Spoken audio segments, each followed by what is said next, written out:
Hi, it's Martin, and I'm here with Jack again from the Accelerator team, and today we're going to talk about waste in business.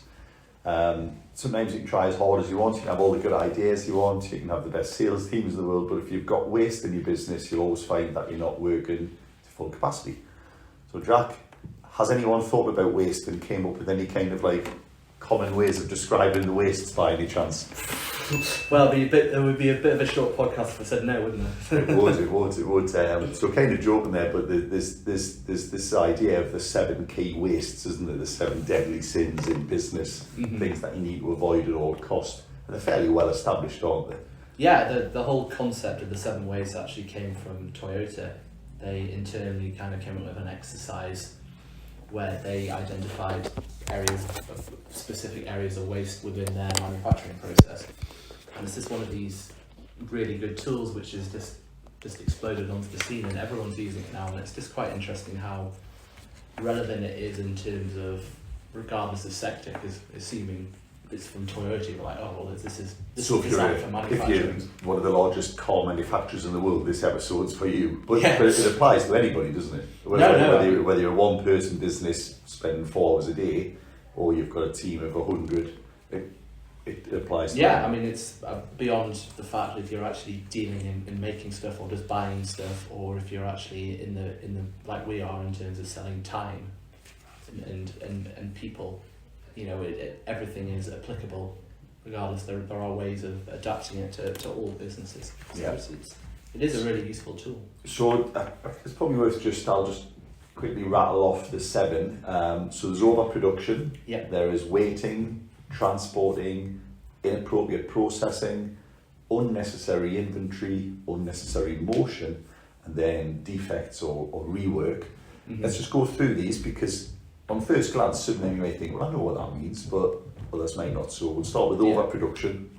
Yeah, I mean, overproduction is as simple as doing something in excess of what's required, really. So the traditional manufacturing one would be you have an order for 10,000 units of something and you make 10,010. Like, well, those 10 units you made are not needed. Really. It's used materials, so I mean, that's an obvious example. You've made more than you have an order for.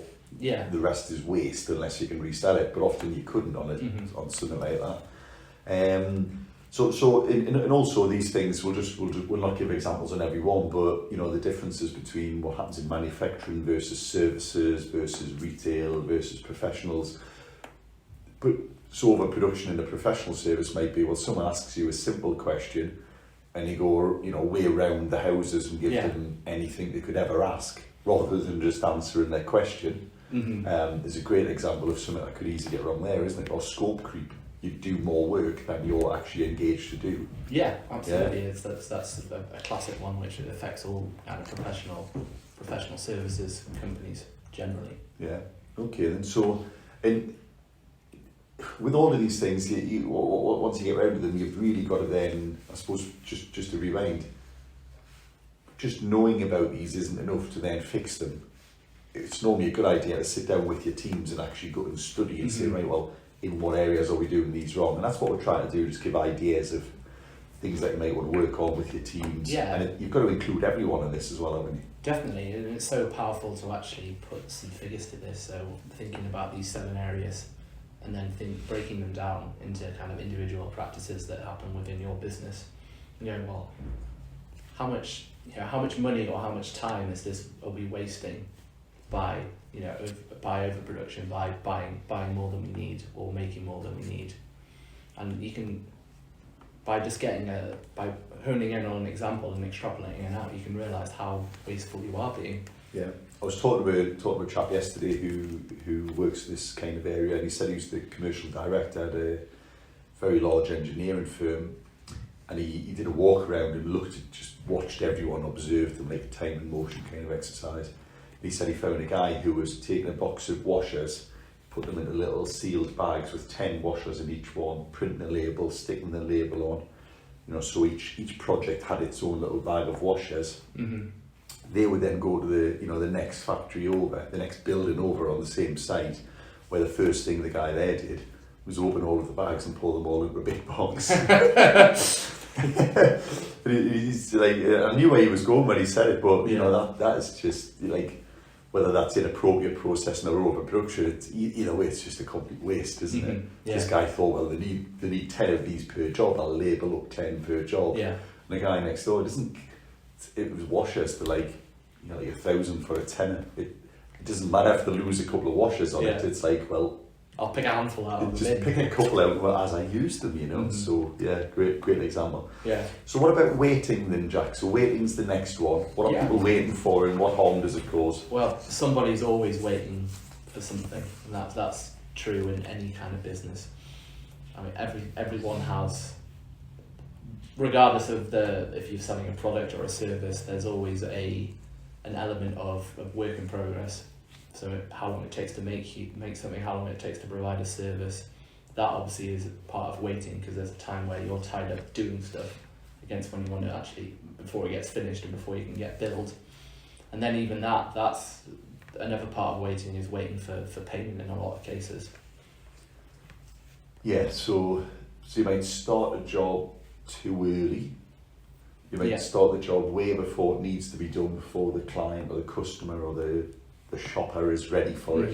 It's a bit like you wouldn't stock up your Easter eggs in October. You've done that far too early. Yeah. You're waiting to sell them. Maybe a bad example, but that the money you've spent in doing something earlier than you have to is obviously could be a cash flow issue, couldn't it? Yeah, it's tying up your working capital in stock when it doesn't necessarily need for to no be reason, there. Especially if you then buy too much as well. Yeah. You've got too much sitting for too long. But also it could be that you've got an inefficient process or a bottleneck. You might have 10 people doing a job that needs sign off by somebody. If there's more people producing than can be signed off, there'll always be a bottleneck there, and they're waiting for their jobs to come back and get out, aren't they? So, if you're the kind of design is a good one for this, because I know someone who insists that they see every bit of design that their firm does, and like, but does that not slow you down? It's like, well, I like it to go out right. And I was like, but it's better to go out, isn't it? It's like, it's better to get out the door. What's the worst that could happen? So they are a micromanaging bottleneck, really, which again is part of this, because his team are waiting for his input, but they don't need it. Yeah, and it's certainly on the service side of things, like design, like compliance stuff that we do, you're always waiting for some information, because ultimately you need that bit of information before stuff can get done. So tax returns and stuff is generally a very good example of waiting. In that case, it's waiting for the client, the taxpayer, the business to send information in. But I suppose again, that's potentially any time from the 6th of April to the 31st of January. That's a huge waiting period. It's all the waiting, isn't it? Yeah. And I suppose also you could. Another great example is if you haven't quite got the right brief from your customer or client, you almost like get out there and start work, and then have to stop while you iron out some details. Yeah. If you haven't actually. So if a builder turned up and starts digging the founds, and they're like, what are we building again? Oh, we'll come back to you. And standing there literally waiting for the next job. So it feels like if you don't get the right information in the right time, the right stuff in the right place at the right time, that of course slows everything down, doesn't it? Yeah, absolutely. Or if you forget to order a part to get a job out the door, you've got to, if you're a mechanic, you've got 3 cars sitting in the space, you can't fix any more cars because you just can't get them out because you didn't order the part. It causes big impact. Or if you're bringing in external expertise, like a subcontractor or something in there, you're at their mercy whether they will actually, I've got a month's worth of work on, so sorry mate, I'm not coming out at all. Yeah, so you miss a window because you've done something wrong, you miss the window when they're meant to come, you've got to wait for them to come back. Yeah, absolutely. So the next one is transporting then. So are we back to cars? Yeah, nice little round trip there. Oh, even a pun there for you. That's the very obvious example, but there is slightly more to that. So I don't want necessarily people thinking about, again, the manufacturing example of bringing lorry loads of goods into the country or around the country. We're thinking about internal and external movement of not just goods, but also people and information as well. So another good example in terms of people is, and it's quite apt obviously with the rise of conferencing software like Teams and Zoom is having people in a room to do a meeting. You have a prospect meeting. Do you really need to have 4 or 5 people going to meet the client down on the other end of the country when, tying up their time, wasting their time, well, not necessarily waste if it's a prospect meeting, but you see what I mean, like it's potentially waste or using up a lot of people's time to go down to travel to the other end of the country for an hour-long meeting when you can use something like Zoom or Teams to have that meeting, and so they only takes half an hour of their time rather than a day and a half. I suppose even on a simple basis though, we've got 3 floors here. If you're a manager of a team and you're sitting 3 floors away from your team, even just something like, well, every time you go and see your team or your team comes to see you, that just takes a couple of minutes more than it has to. Yeah. And if that happens all day across a lot of people, and again, if you had, your stock cupboard in the machine that uses those parts, and they're on opposite ends of the factories, well, keep them near the machine that needs those parts. Yeah. Just that strays a little bit into number 6 of the wastes, where that's unnecessary motion. But there is a bit of a blur between the two. So yeah. Okay then. What are we going to next? Inappropriate processing. Yeah. So what's that in a language people understand? In layman's terms, it's basically you've got using a sledgehammer to crack a nut. So just having massive overkill on certain processes.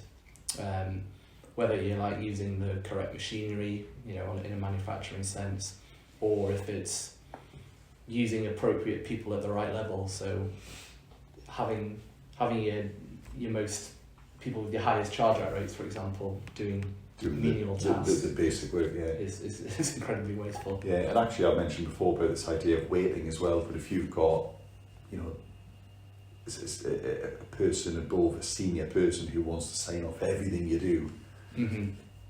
They don't need to sign off everything you do. That's you should trust your people to do the job you've asked them to do. So actually, that's 2 wastes in one there, isn't it? We've got inappropriate processing because someone's waiting unnecessarily for a sign off that doesn't need to happen. And you can see how quickly these things escalate, can't you? Have you got any other examples from any of the other areas then? Sorry, what were you going to say? What was I going to say? There is quite a lot of crossover, and again, technology probably plays a part in it in terms of your systems and automation, and I mean, again, bringing it back to like an accountancy kind of thing, your accounting process. Imagine having the good old days and people still using, ledgers and old-fashioned cash books and stuff. That's for the modern era. That is obviously an inappropriate process against when having computerized systems, cloud-based software. So actually, just looking on their use of outdated equipment, for instance, it's just you're doing something really slowly, and you've got another way where you could do it much faster. That's an obvious way you could streamline a process and make it more efficient, isn't it? Yeah, and it's often the attitude of businesses is that we have this process, it's been here for donkey years, it doesn't need to change. But my granddad set this up. Now served him well back in the 30s. This top of the range machine. That was an expensive machine, that, Jack. Yeah. 15 shillings and 6 quid. I don't even know if that works. I don't know. You can tell I'm pre-decimalisation. You're post-decimalisation. Post, yeah. Sorry, okay. Yeah. So the next one then is unnecessary inventory. This is not the same as overproduction, is it? It's similar, but it's slightly distinct. It's ultimately it's either buying stuff or producing stuff that is ultimately never going to be used. So overproduction is where you may build in that safety, that comfort blanket of I'm going to make 10 more things than I need to. This is stuff that you buy and it ultimately never gets used and it ultimately becomes obsolete. So I suppose a classic example again is in the retail kind of area where, especially when you're dealing with food, where obsolescence, that's the word I'm looking for. There has to be at least one moment in a podcast where I can't pronounce the word I'm trying to say. But yeah, so obsolescence is obviously a real issue when you're dealing with food, for example, where there's a shelf life. It goes bad, yeah. Yeah. So that's more what we're talking about in this case, yeah. Right, okay, and so you know, cafe that's open 6 days a week, but orders enough buns to do 7 days. It's, you know, you're not going to sell stale bread on the Monday when you open, are you? If it's been there since Saturday, it's that kind of thing. Yeah. So again, most people will see this, and that's an obvious example. But once you start to think like this, you realise that actually there's a lot of other things not as obvious as a mouldy loaf of bread that you've got a bin. And if you see a bin full of waste, you know that's waste. But these things sneak up on you, don't they? Yeah, and if we're thinking what the idea of stock is, you know, generally you either have something physical, you know, like a piece of bread, or you have time in the form of work in progress. And even stuff like not billing stuff promptly is considered, you know, a waste in that sense, because it's stuff it's time that's tied up within work in progress, but could ultimately be billed. Because the bill is the release of that time into a service. Yeah, and it starts the stopwatch on actually getting paid as well. You know, yeah, people you're not getting paid until you raise the bill, are you? Yeah, damn clients don't seem to be mind readers about bills and stuff. Why they can't just send money randomly? Yeah, I don't know. Yeah, just on the off chance of stuff happening. So the next one then, and I think I touched on this a little bit earlier, is inappropriate motion. Yeah. Things in the wrong place. Yeah, so again, similar to movement and stuff like that, but here we're thinking more about ergonomic stuff, so where stuff is, as you said, why are those nuts not next to that machinery where I'm making this widget or whatever. And also in terms of like office layout and stuff, again, as you said, like having a manager on the top floor when they've got staff on the bottom floor it's not particularly useful in terms of motion. But it's also the softer skills like time management. So if you haven't got proper processes in place for, I don't know if we're talking about e-commerce, for example, if you don't have proper processes in place of, these people are going to be dealing with returns, these people are going to be dealing with stock coming in, these people are dealing with picking and packing. If it's just stuff gets piled onto a table and they're like, what's this? This is a return. All right, that used to get sorted, and stuff just doesn't get done, and it's incredibly wasteful. And this comes down to even things like tidiness, doesn't it? Have a tidy desk, know where stuff is. Things should have a place, so when you want it, you're not looking for it, it's just there. I'm just having a look at your desk. It's pretty tight. I'm happy to spin that camera around and do a comparison. Yeah, maybe don't look at mine. Yeah. Organised chaos, I like. Many years of messy desk here, speaking from experience, it's much easier if you don't have a messy desk here.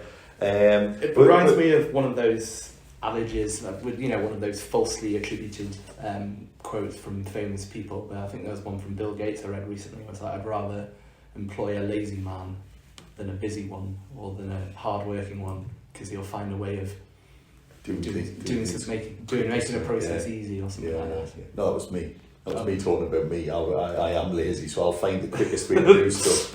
But also, there was something about it. Did Einstein not say something about messy desks as well or something? But unless you're Einstein, you probably can't get away with it. The tidy desk is definitely better than... Yeah. But also this is just, basic things like, so we're talking about there, keeping things tidy and organised and where they are. But, if you've got someone picking stock out of the warehouse before they post it, if things are normally bought together, so IKEA is a great example, they keep... It might seem crazy, but they tend to put the stuff that people buy closer together. Yeah. So you can find the stuff easier, or when you're picking the stuff up off the shelves at the end, it's closer and it's a bit easier for people to work, isn't it? Yeah. So if you're doing this professionally all day, so Amazon will put all this, the stuff that people sell all the time is nearest to the point at which it goes in a box, presumably. And the obscure stuff they don't sell much of is down the road, isn't it? Yeah. The best sellers are always, as much as you can guess it, are always closer to where you're processing all of the orders. And that's, just basic kind of time management there. Yeah. Okay, and the final one is defects and rework. Yeah, so just any errors that result in double handling, basically. So for any order that you mess up, the time that it takes to rectify that, and generally that involves costs as well, in terms, especially if you're dealing with shipping stuff out. So getting it back off the client, correcting the order, sending it out. Yeah.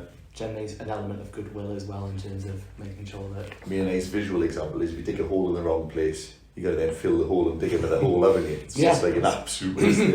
Or if you're my wife, pick the wrong colour for the nursery 3 times, and I've got to paint it 3 times, which is what happened. Completely unnecessary. It wasn't a defect, but it was definitely rework. Just as well she doesn't listen to this, so it's fine. Well, yeah, I keep telling her every time she asks me to paint anything. But also this could be just about getting poor instructions, the wrong briefing, unclear instructions. It's not asking the right questions. It's just, and again that can lead to people doing the wrong job, can't it? So that's not what I asked for. Why have you done that? Oh, well, no one's going to pay you if you've done the wrong thing, are they? Yeah, and another one is just with billing in general. Like if you don't actually provide a price for somebody at the point where you carry over the service and then you spring a bill on them, then there's suddenly a big issue there in terms of, well, I know exactly what else going on here, and suddenly that's when defects seem to come out as well. When actually I didn't realise what the price was, and now I said it, I don't want to pay that, so I'm going to start nitpicking. I mean, we had an example in a session with a client not long ago where they had a big issue. This was an estate agent who do really nice, very good video tours for people selling their homes. But obviously there's a cost involved in doing that. It take quite a lot of time, and they look really good, but you don't want to do it unless the person is definitely selling their house. And we had an example where we had a bad run. There was, across a month there was 3 or 4 where we'd incurred the cost. They'd incurred the cost. Gave this like super great video to someone who then wasn't selling the house. I was like, you can't do that ever again. We just got to make sure there's a proper process in place to prevent that thing from happening. And that wasn't kind of rework or defect, but it was wasted time all the same, or they'd say, well, we're not selling the house yet, we're going to do some work, and they would go back and redo the video when something had changed, Like, we painted the nursery again. I mean, you don't see it as much now, but when we used to laugh looking at estate agents photos of houses, because the people clearly didn't know the photographer was coming. It's just you're trying to sell that house like that, are you? And then sure enough, you'd see that new photos would be done. It's like, someone's done that twice, rather than just have the person ready in the first place. And again, it's just simple stuff in terms of your processes to make sure that things are automated as much as possible, or people are trained up to understand how things are meant to go. And where did a lot of these things happen then, Jack? Do you think? So I think a lot of businesses forget that it doesn't matter which department is working on it. Often the end customer, the client, doesn't care if department A has to wait for department B. They don't care about departments. They're just waiting for their thing to come out the door, aren't they? Do you think teams within businesses often forget that actually we're working collaboratively to provide one thing to a customer? It's not that, well, I've done my bit. It's do you think there's a lot comes in from that kind of siloed approach? Or? I think that ultimately, if you sign any agreement with an organisation, you're signing it with the firm, the company. You're not signing with an individual department. So it's like, if you're there in kind of in the manufacturing part, and you're saying to your client, I'm sorry, we're having an issue with our quality assurance, they're going to go, I don't give a stuff. It's all you. As far as they're concerned, anyone they speak to should know everything about their order. It's all you, isn't it? Exactly. And it's probably the same, in professional services as well. We have accounts and tax that we do, and sometimes we see them when internally they're separate departments and they do their own things. Different people who do totally different work on totally different information. But ultimately, a lot of our clients deal with both those departments. So if one of them says, "Oh, come do your tax return because we haven't got your information for your accounts," well, they'll go, "I don't care." Also, why didn't you tell me? Because they presume we have all that knowledge in one place, don't they? Okay then, good. Is there anything that you think people can do then as a simple exercise? Because you might be sitting thinking, well, that's great, or you may not. This might have made no sense. But if you Google 7 wastes, you'll find stuff. Yeah. Where do people start then, Jack? Do you think, can this be done solo? Or do you think this is definitely, and I'm not saying this lot, but do you think this is definitely one of the things where you get all of the players involved? Definitely, I think you need... Not necessarily every person, but one of each type of person needs to have this conversation, don't they? Yeah, you need all the parties involved, all of your departments, or key individuals in there that can contribute to it. Because as I said, ultimately these are 7 headings, and you drill down into them, individual issues that you're having, and ultimately what it's about is trying to estimate how much time or how much money you're wasting, but also how easy is it to remove. I mean, if the dream is that you realise that one process is, or one of these wastes is costing you £100,000 or something, and you solve it, and it's dead easy. Life's great, yeah. There's £100,000. I mean, the reality is that there'll be dozens, if not many dozens of little things that just slowly grind things, slowly clog things up. Yeah. There will be, I mean, that example of the washers in the bag, someone literally sitting doing that for hours on end. Mm-hmm. You would hope there aren't many examples like that, Yeah.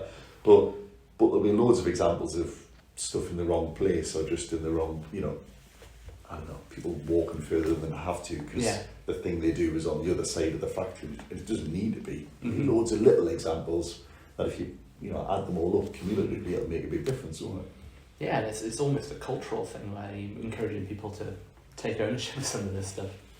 And you'd like to think that it doesn't necessarily need to come to a point where you have to have all the key players around the table to go, do you think we need to move that bench from there to there? Oh yeah, I think we probably would. Do you think there's an element of, we were joking earlier about, I was my great-granddad bought that machine. Do you think there's just, people just become set in their ways? Mm-hmm. Their businesses might adapt, their market, the product would adapt, but unless you take the time to step back and just go, hold on, the thing we're doing now is totally different to what it was 10 years ago. Mm-hmm. Are we still set up right?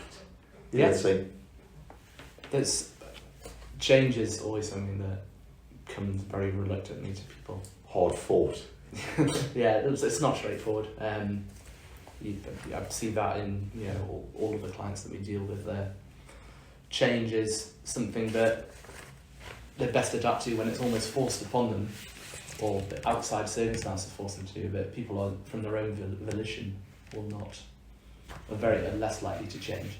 Because there's been rapid change because of lockdowns and COVID, and the saying is necessity is the mother of all invention. Yeah. When you have to do something, you'll find a way. Mm-hmm. And often these little things are just things that are minor annoyances that aren't often necessary enough or big enough to cause people to change.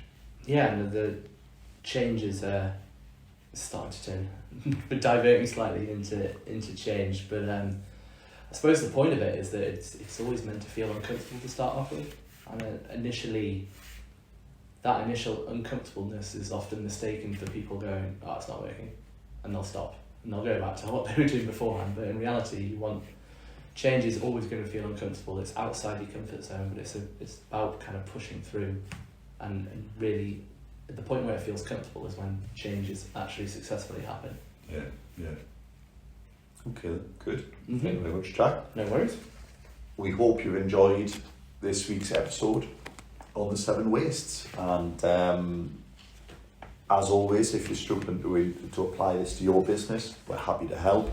This is the kind of thing where we can do literally a couple of hour session with most businesses and identify quite a lot of waste.